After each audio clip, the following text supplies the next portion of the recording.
Hey, Commonplace. I'm coming to you from the church roof. Now, you're probably wondering, why on earth are you out on the roof, Pastor Josh? Well, it was about 10 years ago, right around when we first started the Commonplace, that we actually held a Easter sunrise service on this very roof. We probably had 20, 30 people out here. May not have been my smartest moment as a pastor, but the roof did not collapse and we made it through.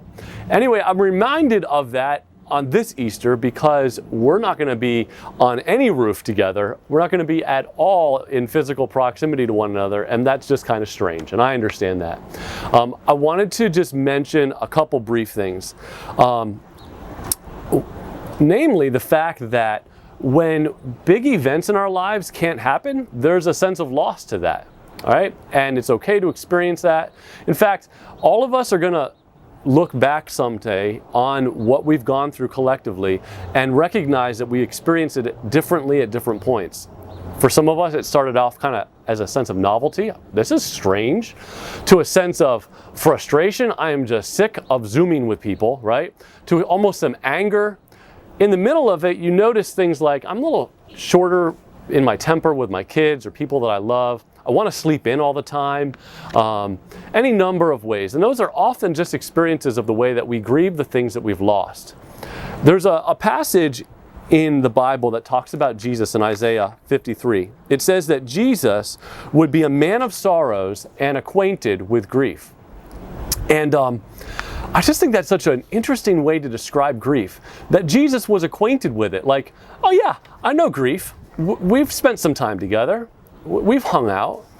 Now, if Jesus, perfect Son of God, experienced grief, I think it's safe to say that it's going to be part of our existence as well. It's not wrong, it's not sinful. And the way through grief is, first of all, just to acknowledge our losses. The thing that we want to happen on Easter, we want to be together, we want to celebrate in person, can't happen. It's okay to feel bad about that. It says that Jesus, later on, it says that he bore our sorrows on himself, and that by his wounds we find healing. So it's okay to take our losses to Jesus and just sit there with them and say, I'm hurting, and let him minister to you in that place.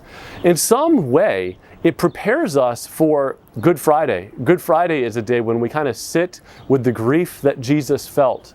Ordinarily, we have a community Good Friday service with a bunch of other churches. Obviously, we can't do that this year. But we are going to premiere a video where we've just sat down and had a conversation with those same pastors. And I encourage you to tune in on Friday night at 7 o'clock. We'll be sharing that video, and together we can, with other churches in our community, remember the death of Jesus. And then this coming Sunday will be Easter.